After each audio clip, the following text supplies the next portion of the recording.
A reading from the book of Genesis. The Lord God took the man and put him in the garden of Eden to till it and keep it.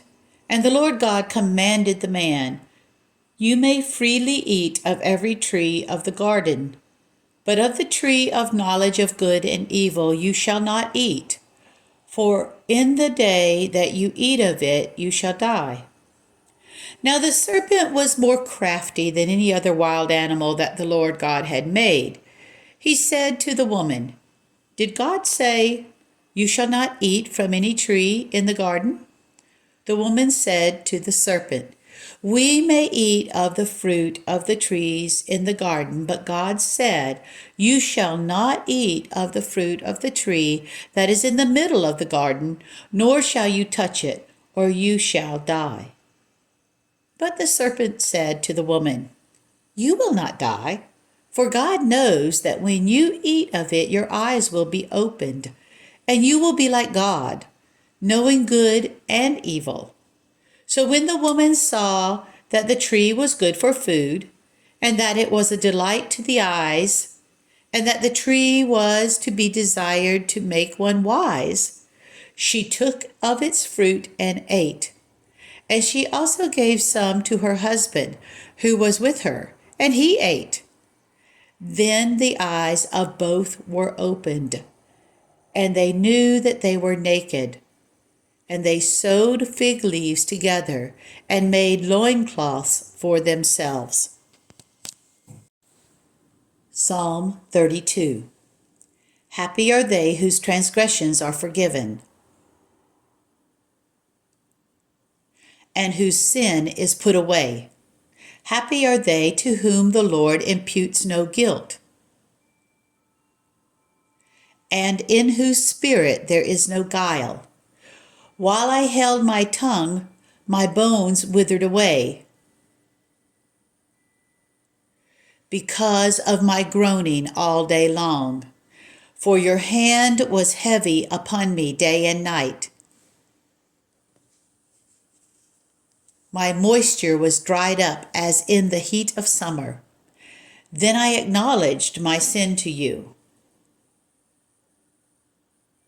and did not conceal my guilt. I said, "I will confess my transgressions to the Lord." Then you forgave me the guilt of my sin.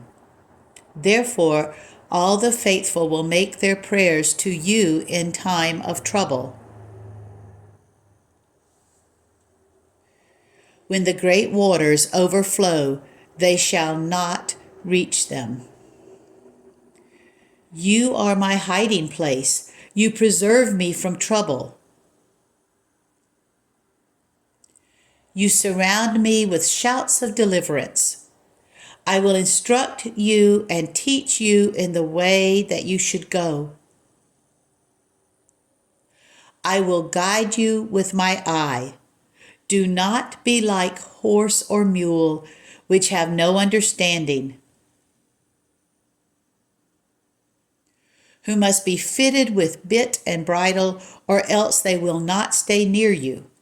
Great are the tribulations of the wicked, but mercy embraces those who trust in the Lord.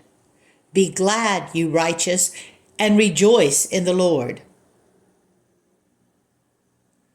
Shout for joy, all who are true of heart. A lesson from Paul's letter to the Romans. As sin came into the world through one man, and death came through sin, and so death spread to all because all have sinned. Sin was indeed in the world before the law, but sin is not reckoned when there is no law. Yet death exercised dominion from Adam to Moses, even over those whose sins were not like the transgression of Adam, who is a type of the one who was to come. But the free gift is not like the trespass. For if the many died through the one man's trespass, much more surely have the grace of God and the free gift in the grace of the one man, Jesus Christ, abounded for the many. And the free gift is not like the effect of the one man's sin.